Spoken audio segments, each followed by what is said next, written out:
That made garden center green mall, green mall. এবার আমরা দেখব প্রুনিং, ছাঁটাই। একটা গাছকে কি করে ছাঁটাই করে আমরা একটা শেপে নিয়ে আসব। কি হয়, আমাদের বাড়িতে অনেক রকম গাছ থাকে, অনেক পুরনো হয়ে গেছে, কিন্তু শেপ নেই, ফুল আসে না, ড্যাং ড্যাঙে লম্বা হয়ে গেছে। তো ওইগুলোকে আমাদের শেপে রাখতে হবে। কি আছে, গাছের একটা ক্যারেক্টারিস্টিক্স আছে যে উপরের দিকে যায়। তো আমরা যদি এটাকে একটা ট্রিম করে রাখি, একটা শেপে রাখি, ধরুন এইটা আছে অ্যাকলিফা, এটাকে আমি একটা রাউন্ড শেপে বানিয়ে রাখতে চাই। তো আমি ধরুন এই হাইটে রাখতে চাই, এর থেকে বেশি হাইট রাখতে চাই। তো এইখান থেকে আমি এগুলোকে কাটিং করে দিলাম।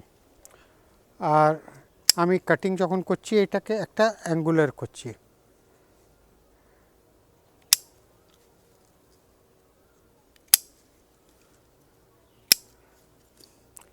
যেভাবে আমরা হেয়ার কাট করি তো ঠিক সেইভাবে।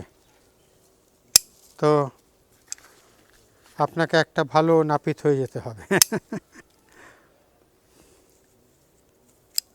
তো যখনই আমরা টপ কাটিং করছি না, তখন সাইড থেকে ব্রাঞ্চেস বেরোবে।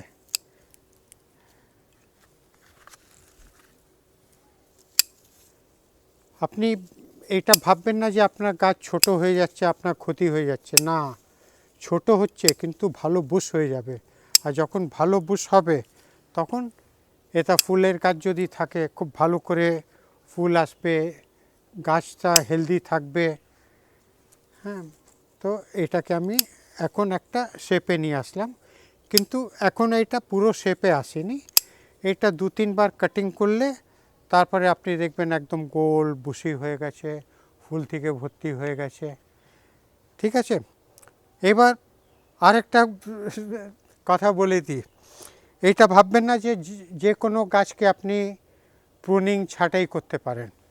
যে গাছের ডালগুলো আছে সেই গাছগুলোকে আপনি ছাঁটাই করতে পারেন, কিন্তু যার ডাল নেই, যে গাছগুলো মনোকোট আছে, মনোকোট মানে যেটার ব্রাঞ্চেস নেই, ধরুন এই লিলি আছে, এর কোনো ব্রাঞ্চ নেই, এতে আপনি টপ কাটিং করতে পারেন না। সাইডের পাতাটা কেটে দিতে পারেন, এই শুকনো পাতাগুলো কেটে দিতে পারেন। এই দেখুন পাম আছে, কোকিলের মিউজিক পাচ্ছেন, একদম নেচার, পিওর নেচার। বাহ, কী মিউজিক আছে! এই দেখুন এইটা আছে, এতে আপনি টপ কাটিং করতে পারবেন না, এটা ট্রিমিং প্রুনিং করতে পারবেন না। এতে আপনি যদি সাইডের পাতাগুলো ছাঁটতে চান সেটা করতে পারেন। ধরুন এই পাতাটা আমি সাইড থেকে ছেটে দিতে পারি, এইটা সাইড থেকে ছেটে দিতে পারি, কিন্তু টপ কাটিং করতে পারবো না।